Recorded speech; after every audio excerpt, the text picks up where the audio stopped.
Good evening, everybody. Welcome to What He Said with Kevin Walker. Of course, I am Kevin Walker. I got a couple of gentlemen, wise men. We're going to call them the wise men. I'm sitting down with the wise men tonight. Oh, well, one of them just left. So we down to one. We down to one wise man. Oh, no, he coming back. Oh, he left again. There he is. Oh, no. Yeah, I was trying to get it on the laptop. I got it on my phone. All right. Well, we got about 3 to 4 topics we're gonna touch on tonight. Let me just give you guys the topics where we're gonna go. We got the daily expectation of the African American male. Somebody got a lot of feedback. Hold on. Let's see if we can get in there. Hold on, let me see. Is that the laptop you on now? Yeah, that's what I'm trying to get it on. There you go. Look like you kind of dark. No, that was born like this. Hold on, let me get the light. How about your background? That nigga beat me to it. There you go. I beat you to the punchline, Terry. Yes, sir. So we got the daily expectations of the man. The question that's always put out there is, what is a real man? When you're talking to a female, she, well, what's a real man? So we're going to discuss that tonight. And we're going to talk about the sacrifices that you make in your living as a man for your family. Also, mentorship or lack thereof. But I'm going to throw y'all a curveball off the muscle. We're going to kind of go off the beaten path a little bit here to start this with. Man, what the Astros going to do? They can win, got Verlander. They can bought Verlander back to the pack. They finna win everything.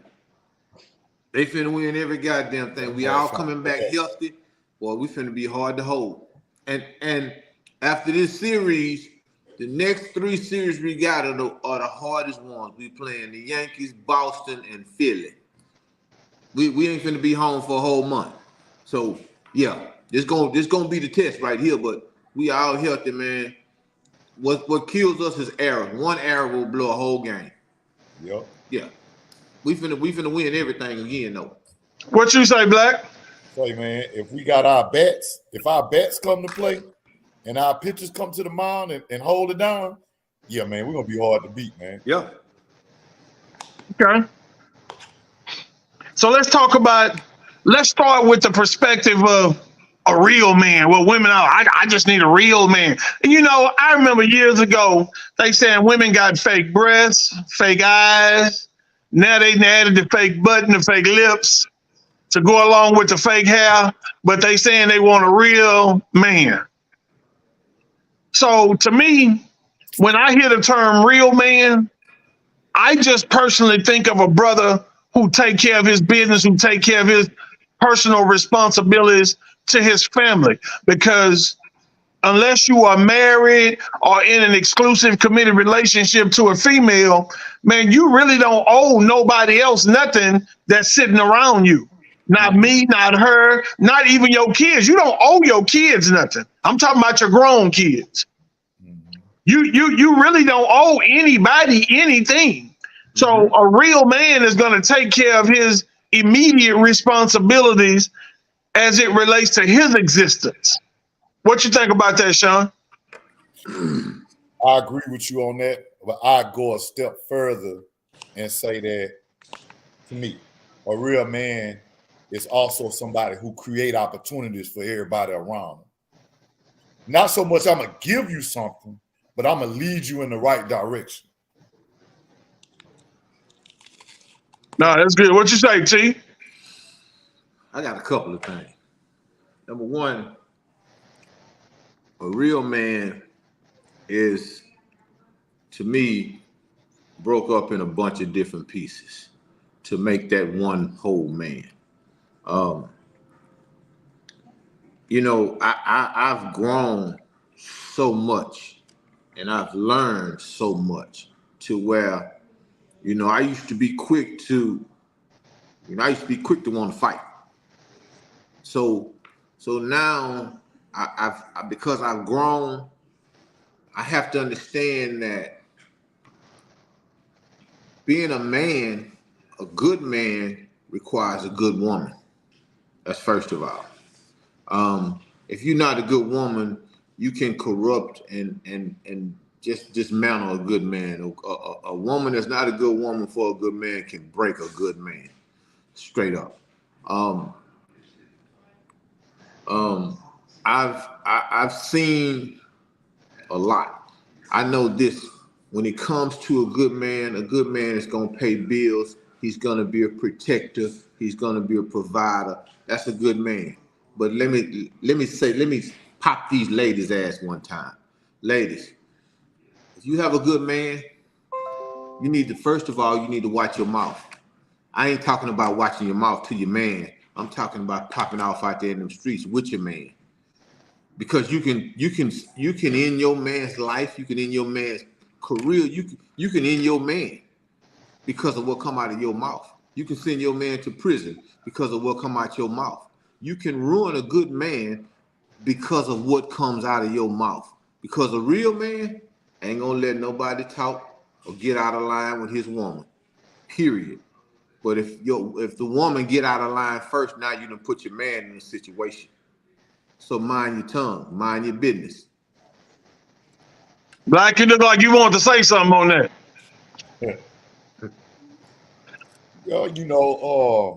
Just expounding off of what Terry was talking about, it's I think of many attributes go into being a man.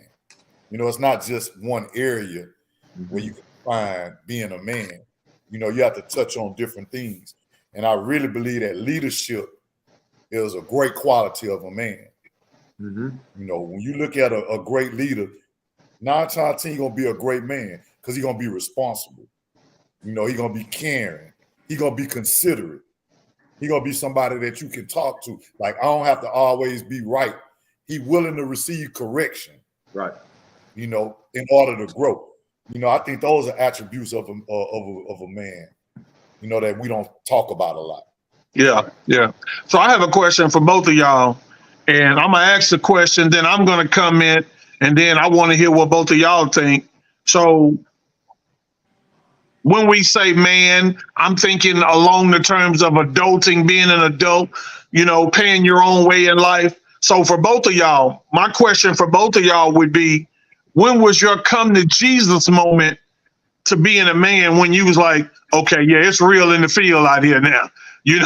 When something hit you in the face that made you know it ain't on mama, it ain't no grandma and grandpa, it's on me right now. There was always that moment. You might have to think back a little further or however, but for you as a man, as a black man, what was that come to Jesus moment?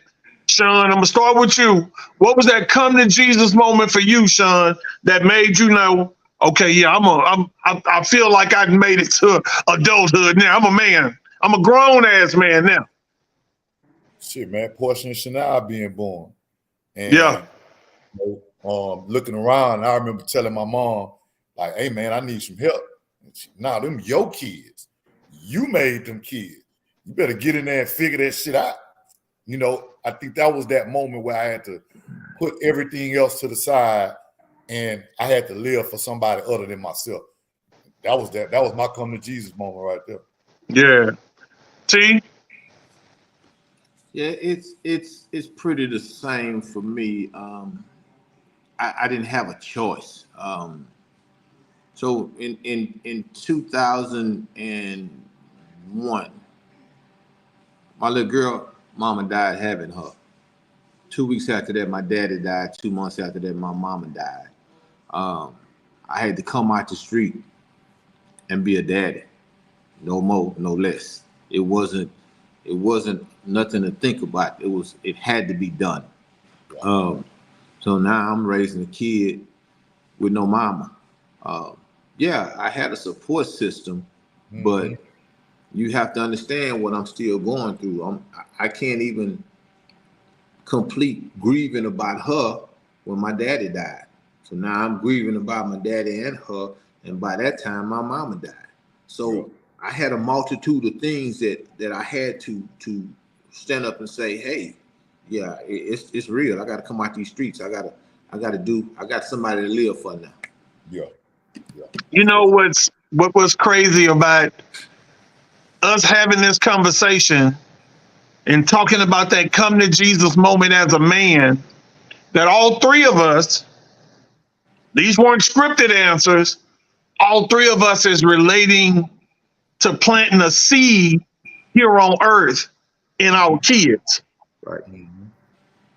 Because for me, it was both having my firstborn in Jade and then having little Kevin, my first boy. So both of those situations for me was like, okay, because I can specifically remember when little Kevin was born, I wore earrings in both of my ears. And the day my son was born, he's 23 now, I took them earrings out because I said, I don't want to confuse my son. This world is giving him enough confusion. I don't want him to see me with earrings, then see his mama with earrings and be confused about how he's supposed to act. I never wore my pants sagging off my ass. Because again, I never wanted to confuse the message I was relaying to my son about being a man, about growing up and accepting responsibilities. It's funny because about 3 weeks ago, he was in town and he was like, Dad, I just want a wing dinner. I just want to get a wing. I ain't had a wing dinner in some years. So we went to Timmy Chan's and the chick behind the thing said, turn around for a second, young man. He turned around. She was like, you know, when you walked in, I said you was different. What you do for a living? Where you work at? And he was like, oh, yes, ma'am. I'm in the Air Force. And she was like, I knew it. You got your pants pulled up. You ain't walking in here with no hoodie on your head. She said, how old are you? He's like, I'm 23. She was like, wow, that's amazing. She was like, man, hang in there. You're doing, Daddy, you have done a hell of a job with this young man. She was like, this ain't the typical young kid or young man we see that walk in these doors. Right. You know, so just to get that message from a stranger out of nowhere meant the world, I know, even for him in the moment. And so I thought what listening to both of y'all made me think about is that we were proud of planting seeds. We were most proud of the moments when our kids came into this world. And even when you Google nourishment, the most undernourishing thing you can partake in is some form of a fruit that doesn't have a seed. Seedless watermelons has no nutritional value. Exactly. Seedless watermelon. Exactly. Anything without a seed has no nutrient. I Googled about 5 different, I'm like, wait a minute. So I Googled about 5 different fruits. Yeah. No nutritional value. So I can relate that mentally to our kids. Right. And the fact that even though we planted that seed as parents who all have kids in our 20s now, we still having to nourish that seed. We still having to be nourishment. You still got to be daddy. You still have to encourage. You still got to massage them shoulders. And even sometimes we still got to kick them in the ass to get them going. Yeah, sure.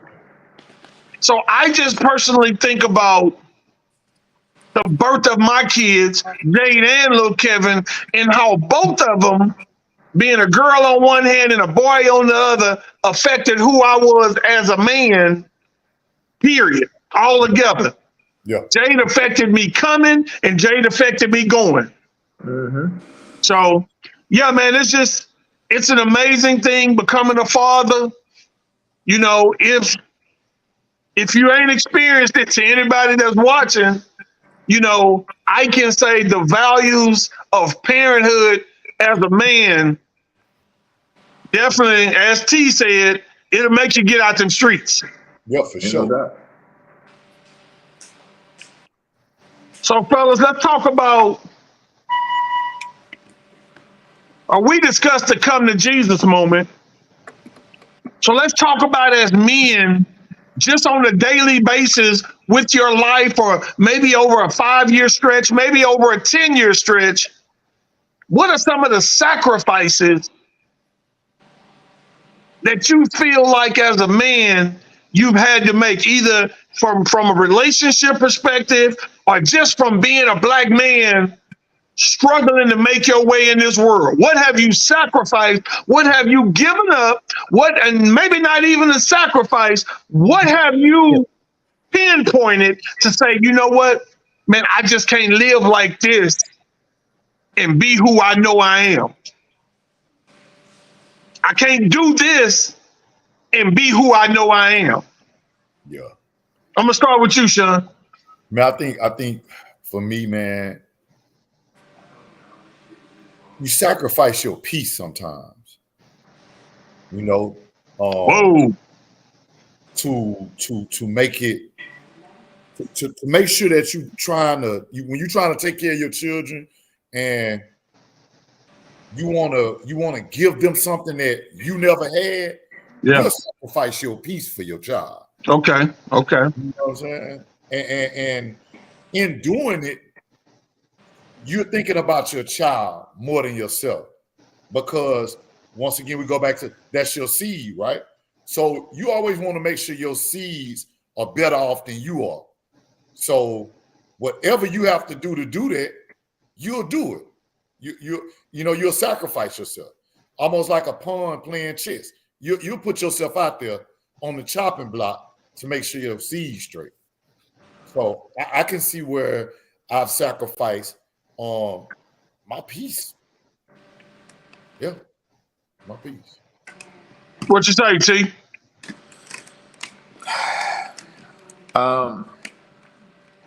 For me,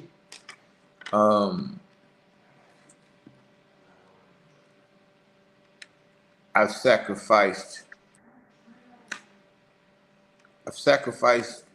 pretty much everything.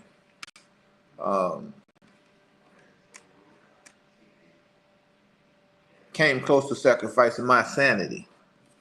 And it's because of who I am as a man. You know, a lot of times we make sacrifices and don't even realize that we're making sacrifices because it comes so natural to a real man. You know, I don't take nothing for granted. I'd have been places a lot of people ain't been. I'd have did things a lot of people ain't did. And for those reasons, I don't take anything for granted. When I said just to be able to sit in the bathtub or answer the phone, I don't take anything for granted. But at the same time, when you sacrifice stuff, it comes natural. It's not even nothing you think about. It comes natural. Whether it's in a relationship, whether it's for your kids, whatever it's for, it comes natural. Because guess what? You need some new work boots, but your kid needs some tennis for school. I got to get them tennis. It comes natural. The sacrifice is just natural. It just, you don't think about, damn, I guess what I'm finna do? Finna wrap some tape around them, toe them boots, take my ass to work tomorrow. Because my kid needs some shoes. You feel me? Yeah. So it's something just naturally comes, man. It's not anything that you gonna sit back and think about. Damn, I gotta sacrifice this. I ain't gonna eat today. That's not nothing. It just happens natural to good men. That's what we do. Hey, it's crazy, Terry. Like, I'm sitting up here listening to what you're saying. And if you look at it, everything keep looping back to the first subject. Yes, sir. What's a real man? Yeah. One that's willing to make sacrifices for his seeds. You're gonna do that. You know what I mean? You're gonna make sacrifices for your spouse. You're gonna make sacrifices for your family. Those that are connected to you, you're willing to make a sacrifice for them because all you want to do is see them okay. Yes, sir. It don't matter about nothing else, man. If those that are connected to you are okay, as a man, I can sleep at night. Right. Yeah. That's your job. That's our job. Right. And the thing about it is, you know, when we were growing up, whoever that father figure was that we was looking at, we wasn't even paying attention that we were getting it. You know what I'm saying? When one day you wake up, you was like, damn, where this come from? My dad, I see my daddy doing this. Yep. But you were getting it however you were getting it. So that molding that we got growing up as kids that we didn't know we were getting, boom, it's hitting home right now. Right. Yeah. Man, I'd be a boy.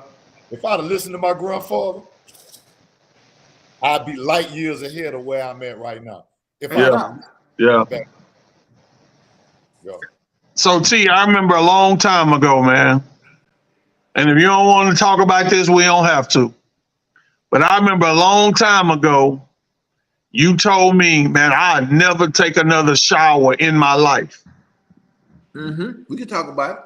Remember when you told me that? Yeah, we can talk about it. So, for those that don't know, again, I was in the street, and even when the judge broke me up, I was still in the street.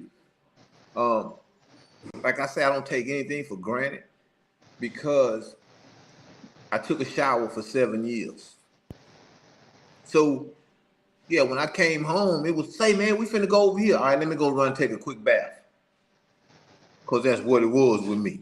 You know what I'm saying? You have, I'm the poster child that's a firm believer. You got to go through something to get to where you need to be. Facts. If you ain't never lost, how you gonna know you won? Mm-hmm. You have to go through some. And me, half of the stuff I went through, I didn't have to go through. All I had to do was listen.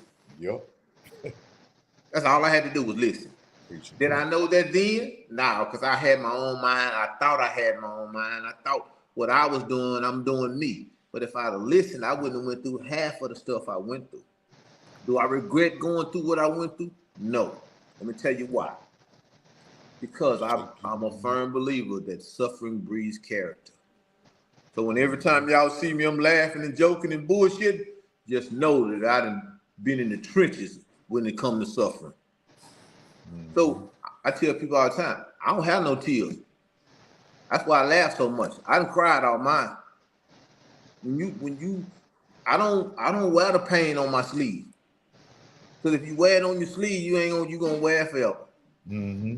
You got it. You know, I heard somebody say that something the other day. If you keep looking back, how you gonna get to where you're going? Good. So ain't nothing back there. You gotta look forward. You gotta, like them old folks used to say, you gotta look toward the hills. So that's where it's at, toward the hills. So I mean, you just have to, for anybody, man, you just have to persevere and keep it pushing. Because again, I want to hop back to the kids. It's us. It's us. Everybody talking about this generation ain't shit. I've been seeing shit on the news where people don't want to work with this generation because they don't know how to even take an order in fast food line. Hey, cuz, what you need? What's up? What you say, bro? That kind of shit. But that's not where we got ours at. We got ours at home. Mm-hmm. You know, and but the problem is your daughter at the club and your mom at the same club. That's part of the problem right there. Who watching Lil Jerry? Because Lil Jerry out there with them niggas on the corner. When Lil Jerry's supposed to be getting homework. You know, I commend my brother every day of my life for putting all the years he put in the Little League football. Because you saved so many kids, bro. I mean, it's kids that would have went astray. And I know the sacrifices you made because it was some people, some parents that couldn't afford it. Mm-hmm. And I know you went in your pocket on several occasions and no, come on, I got it. We ain't gonna let this one get away. You know, and that's for the people that don't really know what Kevin Walker was about. Don't think just because he was a coach, he was just a coach. No, he was saving kids, man. That's a whole different thing. Anybody can be a coach, but when you're a coach and care, that's a different thing. Yeah. Yeah. So, Black, let me ask you a question. Talk about it. Because I know you hear Terry's story. You get where he coming from. And we all know your story. So as a man having to spend some time taking showers, as Terry say, Yeah. man, how did you come home a better man than what you left here? If you care to share. Yeah, nah, man, you know, I ain't ashamed of my testimony, man. Shoot. Ain't no doubt. It helped me to have a laser-like focus and appreciation for small things. You know, I can remember being in there like, damn, man, I can't wait to just open the refrigerator. Yep. You know what I'm saying? It's the little things you miss when you gone away, when you forced to be away. The small stuff. So now I'm very appreciative of every little thing, man. Yeah. The big stuff is cool, don't get me wrong. But that small stuff, that means so much, man. Like being able to answer the phone and or being able to call and talk to my loved ones. Yeah. You know, I ain't got to stand in line. I ain't got to wait. I ain't got to, damn, man, I ain't got to manage my minutes every month to make these phone calls. You know, I ain't got to set up a time where, hey, I'm going to call you at such and such a time. You know, little small things like that. You know, just being able to go to work. Man, I'm going to tell you, when I was sitting down there, Kevin, Terry, I thought about it. I said, nah, man, you took a chance to make this money, but you just going to sit down here these years. If you would have just went to work, you could have made that money. Right. How much money you lost sitting in here that you could have made every year? So, you know, it was that type of stuff, man, just changing my whole thought process about life and what life really about. And man, I'll do a life sentence out here. I'm cool right here. You know what I'm saying? Yeah. I'm good. Because I know as long as God wake me up, I got an opportunity.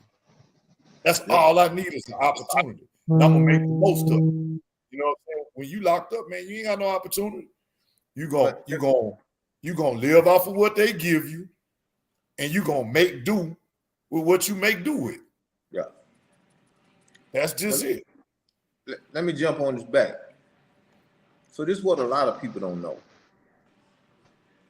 When you go to prison, you know so many people in prison. You be seeing cats that you ain't seen in years. That's where they at. For real. Okay? That's number one. Number two, you are all around corruption. Corruption is everybody you look at, that's corruption. Mm-hmm. Then the cats that you know from the street, 99.9% of them is talking about, yeah, man, I know I'm gonna do it different. I'm gonna give me a different kind of bag, and I'm on. Ain't nobody talking about a job though. Hell nah. Ain't nobody talking about a career though. You in prison drawing the blueprint of your life, saying how you gonna sell dope different, or how you gonna sell drink different, or how you gonna sell heroin different. But ain't nobody talking about the job. No. So mentally, you have to be headstrong not to fall into that. That's why you have so many guys returning, because their mindset ain't, oh, I got to do something different. This shit ain't working for me. I need to get out and get a job. You know, it doesn't make sense. But that's where the recidivism comes in at. Because these dudes are constantly returning, and go back and do the same thing. I wouldn't have got caught if I did this here. Yep. So I need to do this here. I'm gonna give me a different connect other than this one here, bruh. It's you all corrupt everywhere you look. Now, you got to understand this. And it's what a lot of people don't know. When you go to jail, the people that love you go to jail with you. Yup. Facts. They doing time with you. That make the most. And if you happen to have a woman that's gonna be faithful till you get out, you're doing great. You're doing absolutely wonderful. If you got a true homeboy that's gonna look out like he say he is, for you ain't gotta send me no money. Make sure my kid, make sure my woman straight without fucking her. That's that truth. Yeah. Straight up. Yeah. That going to bed, you know what I'm saying? You tell somebody telling you when you gotta go to bed, when you gotta get up. You know, man, it's you have to be mentally tough to survive it and then come home and allow yourself another option. Yeah. You know what I'm saying? Because like Terry say, man, because people in there planning to go back. I had one dude tell me like, oh man, I ain't gonna take that class this time. So if I come back, I can use that class on the next trip. Like that's the conversation that was going on. I got cats that did 10 years, came home when I came home, and gone back again for another 12 years because they thought they were going to do something different. Like Terry was saying, you know, when I came home, man, it was like, I don't care if I got to shovel shit. I'm going to be the best shit shoveler you ever seen. I ain't going to let you outwork me. You know, that was just my mentality because I knew that I couldn't go back. Right. I couldn't leave my kids again. I couldn't leave I lost my grandfather, no, my uncle. Two of my uncles while I was gone that raised me. And I lost some other family members. So my grandmother, thanks be to God, she's still here. Man, I can't leave here no more, man. Yeah. You know what I'm saying? I can't leave here no more, man. My kids suffered while I was gone. Right. And well, here's why, not to cut you off, Black, my bad. But here's why I even wanted to touch on that and discuss that, because sometimes people are frightened by a picture, by a viewpoint. Because my thing always is, what does an ex-con look like? What does right here? This is what it look like. Right here. A drug addict. But my point is, we can't walk through life stereotyping what we think something is and not giving opportunity in the moment for people to shine. Right. You know, I hear guys all the time. You know, they just had something on the news I saw the other day about second chance, giving second chance jobs, all of that to fellas. First of all, everybody that's listening and watching this podcast, let me tell you something. Had I never said nothing, you would have never known. Facts. Had Black never said nothing, you would have never known. I have an excellent job. I have an excellent career. I probably make more money than half of the people watching this podcast. Yeah, and I'm a felon. So that has absolutely nothing to do with who you are. If you have the drive and the determination, and like they said, you can move a mountain. When I first came home, I was on the back of a trash truck because I was determined I wasn't going to let that happen to me ever again. Yeah, for real. Now, I will say this. I'll go back if you fucking with my square. If you come in my square wrong, because this is what I own, this is my square that I live in. So yeah, I'll go back. Case in point, was it beginning of this year, Kevin? Fell out the door. It was probably February. Yeah, fell out the door buck naked, letting them go at somebody. Because they was in my square, messing with my property. Leave mine alone. I ain't messing with yours, leave mine alone. But let me tell you something. I saw something the other day on one of the social media sites and say, man, just to show you how much I've changed. Don't get it twisted. I'ma still let them go if they're in my square. But I saw something the other day on social media that I've never seen in my life, and I was almost in tears. The little dude walked up to this dude's house and was pulling on the window trying to get in. He had a mask on. Say, man, the owner popped out. I saw that. Popped out the house with a 12 But gauge shot. in his face. Yeah. And the dude raised his gun up, man. And the dude said, whoa, wait a minute. He said, listen. He said, I don't want to go like this. The dude said, I'm just trying to get up out. He said, no, let's talk, man. Why you doing this?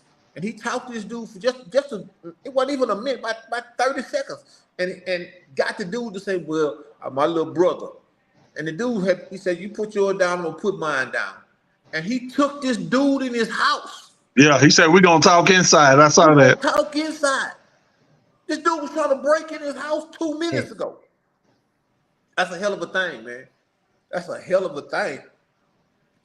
I've never in life seen that before. And it speaks volumes to me that the average person, including myself, would have went outside and busted him in his ass. Mm-hmm. Straight up. Wouldn't have thought so, because y'all talk about real man. A real man is going to protect his square. He's going to protect his family. That was a threat to my family. Because if you get in my house, I don't know what you're going to do. Yeah. So I wouldn't have thought twice about shooting. But to see the courage that this man had, the determination that this man had to save his kid. He was straight trying to save. He wasn't trying to kill him. He was trying to save him. Man, that's great. And you know what? Let me tell you something. So from the perspective of being a coach that you spoke of earlier, when I would get that one kid that I knew I was going to have to break him, I'm not going to send him home. I'm not going to run him off. I've heard so many youth football coaches over the years say, oh, man, you got such and such down there. I had to run his ass off.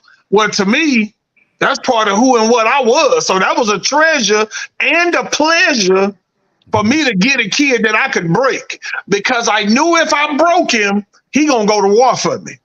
Yeah.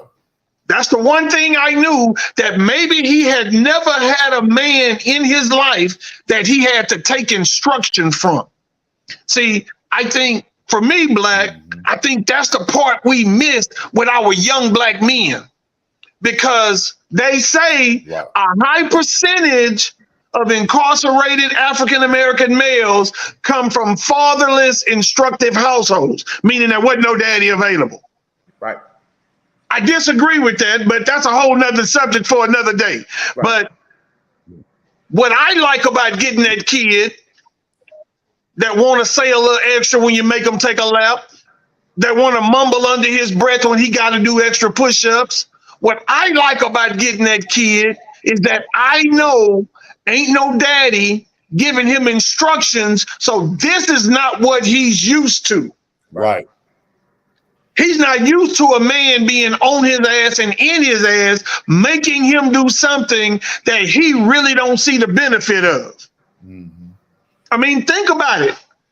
Think about it, Black, being a running back. You was a smash mouth ass high school running back, like one of the best in the city, if not the best in the city. The exercises we hate the most are the stuff that's better for us. Yeah. Nobody want to back crawl the field and back. But when the whole offense got to do it, now we got to come together and make it done with them damn cuckabugs in the ground. Yeah. So when you can break a young man and get him to go to war for you, man, I've had so many kids who I know the influence of being stern saved them from being something else. Right. The influence of being stern maybe saved them from being killed. Yeah, because you modeled them something that they wasn't seeing on a daily basis, and you poured into them kids. And what you had them kids, y'all practice 3-4 times a week, right? 3 days a week. 3 days a week, and then y'all had games on Saturdays. So that's 4 out of the 7 that they get a chance to see a positive role model. Well, no, let me say this. We practiced 3. We played on Saturdays, and I took them home with me till Sunday night. No, I know. Yeah. So, I had some of them 5 out of the 7 days in the week. So But just think go ahead. just think about the percentage of those kids that you took into your house, that you spoke with, like you spoke with your own son. You treated them like you treated your own sons. Look at where they are now, opposed to where they could have ended up there. But mentorship. It actually started a little bit before all of that. It would start for me. Once he started signing them up, I would help. I didn't help with the redoing of the helmets every year, and you got to repaint them helmets and all of that. And for you to give a kid a uniform, that speaks volumes in itself. You know what I'm saying? Because now he has a uniform, he's a part of something. Right. He's a part of something positive. So yeah, man, that's just like when you got your school clothes for the first day of school. We ain't wear ours till the 3rd day, but you can't wear it on the first day. Yeah, we wear them 3rd day, but yeah, that was that. And what's crazy is one of the topics I had that I wanted to kind of go off the cusp with was mentorship or lack thereof.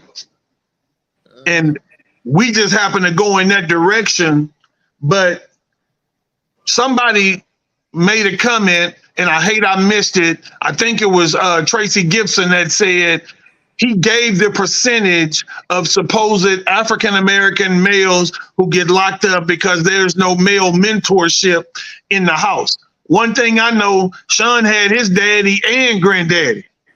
One thing I know, Terry had Mr. Jesse. Chauncey on here, Chauncey was a father to his son who ended up getting incarcerated. So all the men who I can immediately think of, they had their daddy.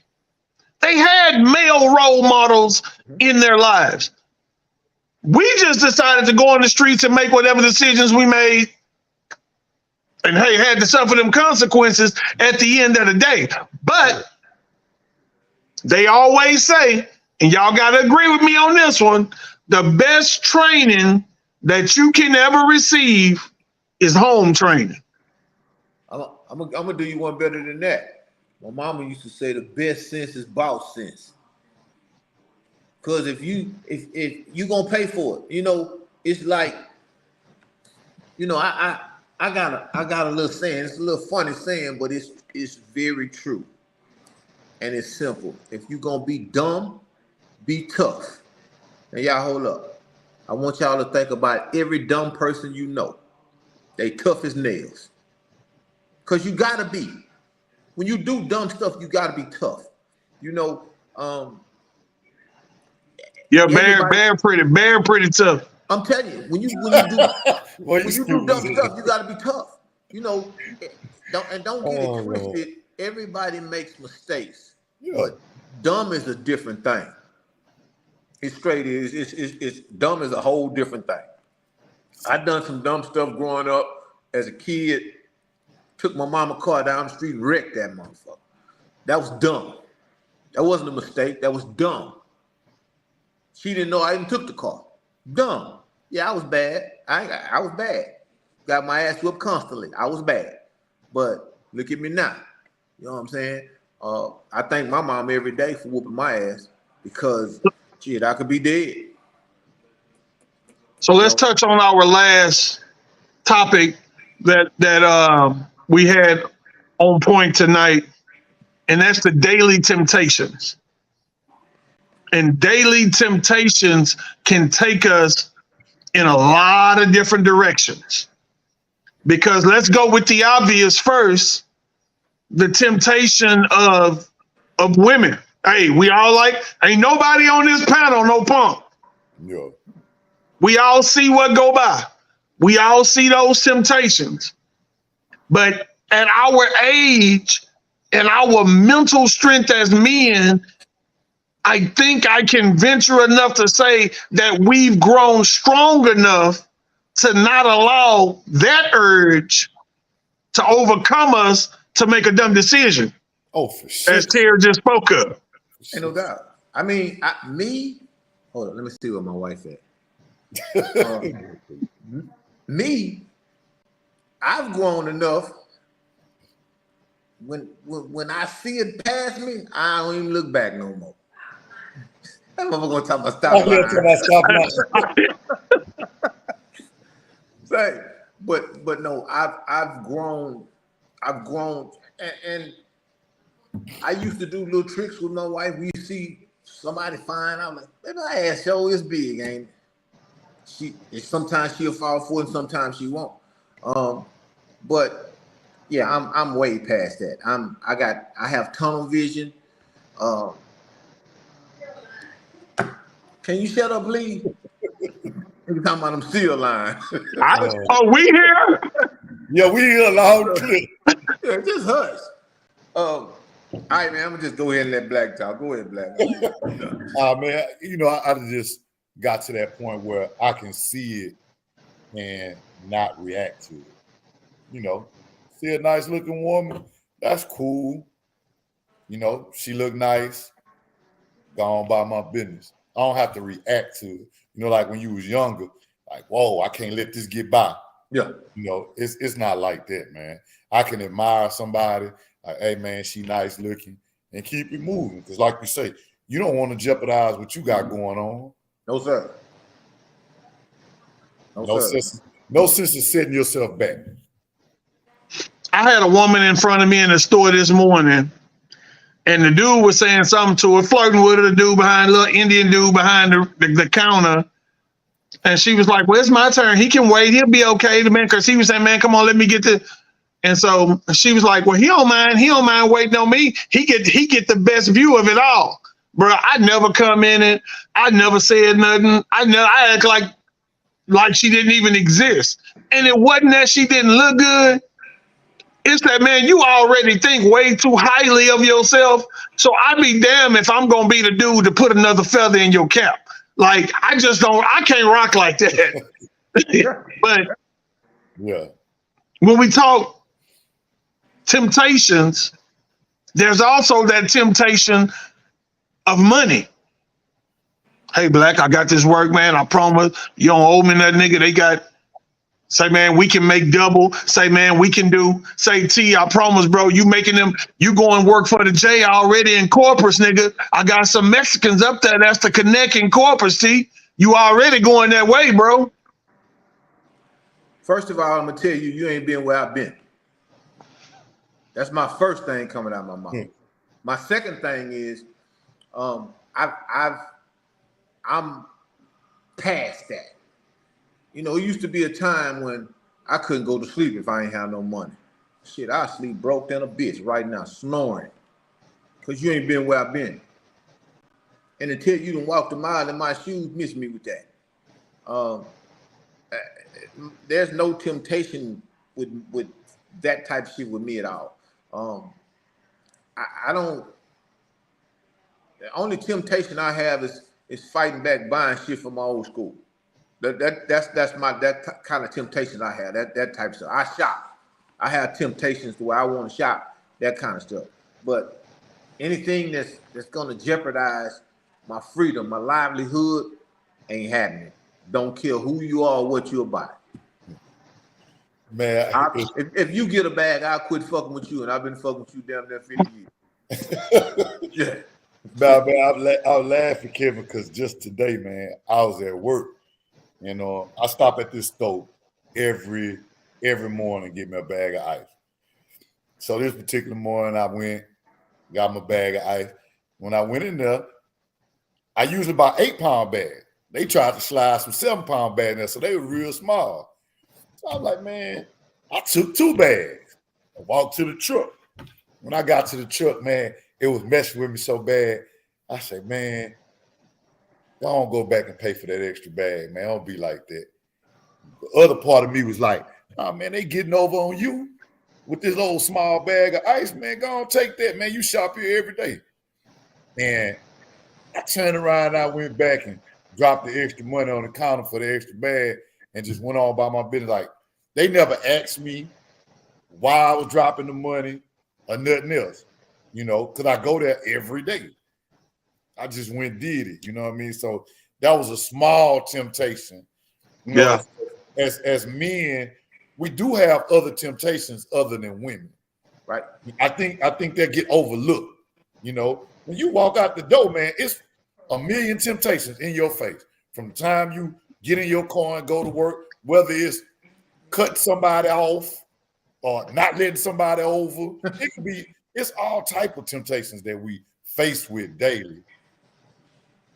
Oh yeah, most definitely. I mean, you know, I was walking behind a lady the other day, and I was in somewhere, and I could her purse was just open. I said, "Ma'am," I said, "Close your purse. You don't know who around here.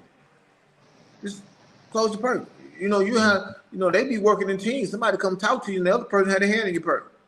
Yeah. You know, you can't. You have to be vigilant these days about your surroundings, man, because you see, if you watch the news like I do, you see it every day. They filing people, they driveway robbing, whole nine. You know, the society that we live in today, man, is a society that's, you know, getting worse by the day because of the choices that the people up top are making. I'll say that.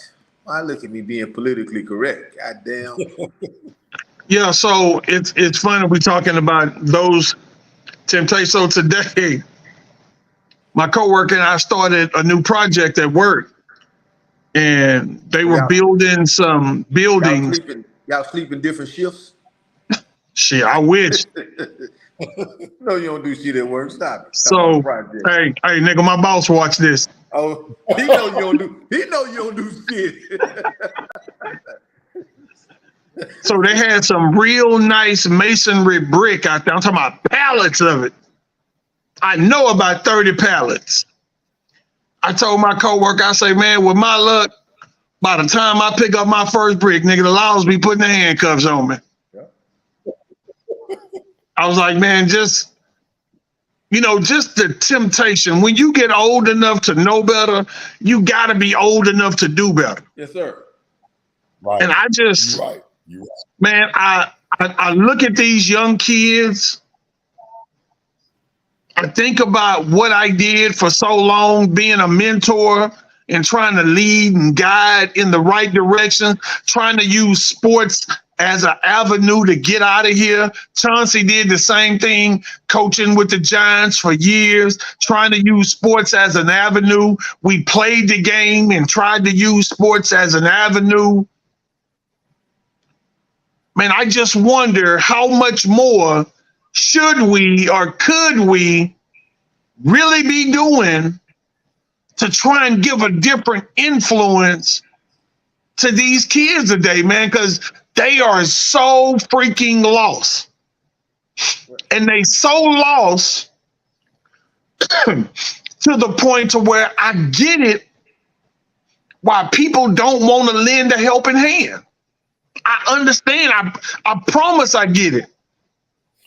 Because the first time you don't agree with their philosophy, you all of a sudden become a hater. Mm-hmm.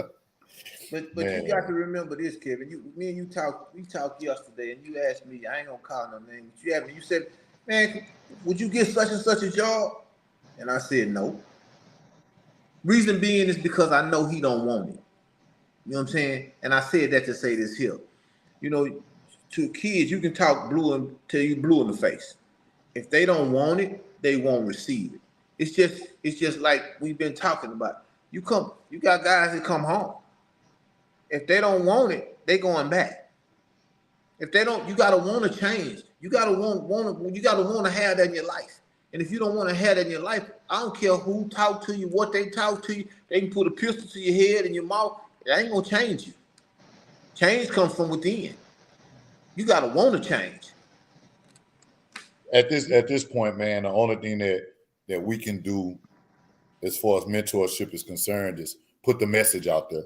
Yeah. That's our job. If we put the message out there and it's 20 kids, if that one kid get it, man, you did your part.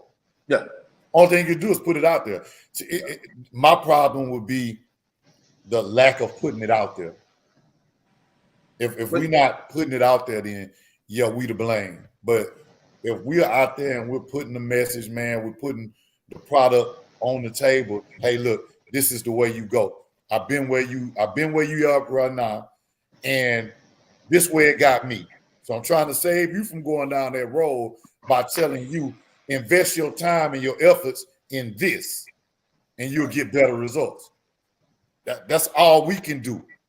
Us, this circle right here, is put it out there, man. What kills me is you have so many people that come from the hood that has a voice, that has a platform now. I'm talking about on a big stage, and they ain't doing nothing, bro. Absolutely nothing. They're not even half-ass raising their own kid. You know, I'm talking about NFL, NBA, MLB. I'm talking about those type people. These people come out the hood, man, and you're not doing anything to say, hey, like James Harden had a basketball camp one year when he was here. That probably was $2,000 to get your kid in, when it should have been free. Somebody told me a long time ago, which made me want to start doing it. That's why every year in March, I always hosted a free football camp. I'm like, this ain't about signing up. Yeah. This ain't about playing. This ain't about becoming a Southside Cowboy. It was about us being able to introduce something different to parents as well as the child. Because the one thing I always wanted the parent to understand is that it's the responsibility of both of y'all, the child and the parent, when you're involved in sports, because the child can't get better if the parent is involved. This ain't no drop and roll. This is a drop and stay, get out the car and participate. Because we weren't that type of organization. We were the type of organization who wanted to give you everything we got for little or nothing. But at the same time, your kid gonna get the world out of it. Man, I tell people all the time, and I wish some of the coaches were available tonight that could tell you how many kids year after year after year that we took all the way to Florida with no money and fed them 3 square meals a day. Tanya cooked all 3 meals, and both of y'all, Bailey even went for cheer. Yeah. And all we did was cook 3 square meals a day and participate, play sports, let the girls go cheer, play football, let the girls go cheer, play. And we got national championships to show for it because we took, like y'all said, some of the baddest kids from the hood and taught them a disciplined skill of athletics. And some of them mastered it. Yeah. I got a kid that was just qualified for the draft this past year that come out of the VA. A kid named Giovante Howard, come out the VA, played at Purdue, played at University of UNC Charlotte, and just put himself in the draft. And he's out of the VA. It's possible. It's possible. It's possible. You know what's crazy? Oh, and I know both of y'all can testify to this. There are a lot of success stories out of the hood, man. Yeah. A lot. Yeah. A lot. And I'm not just talking about sports. This everyday working people, man, you know, that got an opportunity, took that opportunity, and made the most of it. It's a lot of success stories, man.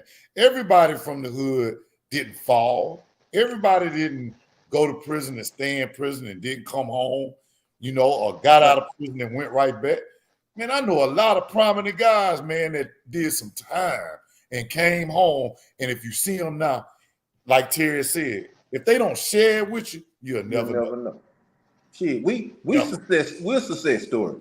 Well, I was just finna. I promise I was just finna say that. Yeah, I promise I would. Hey, look. I would venture to say this: if we could gather or get with one of these pastors say, bruh, the stories that both of y'all could tell from success, the downfall, back to where you are right now, man, y'all don't realize how amazing your journeys are independent of each other. Like, on a serious note, y'all look, I said earlier how in high school, Sean was probably the most dynamic running back in the state of Texas. We know the city of Houston alone. So to take that fall off the field because of distractions and choices and taking chances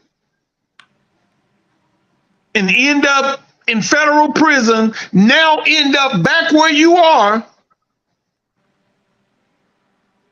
Who just made the dean's list? Shoot, my baby girl. Oh yeah, The same thing with T. In my defense, I wasn't a running back.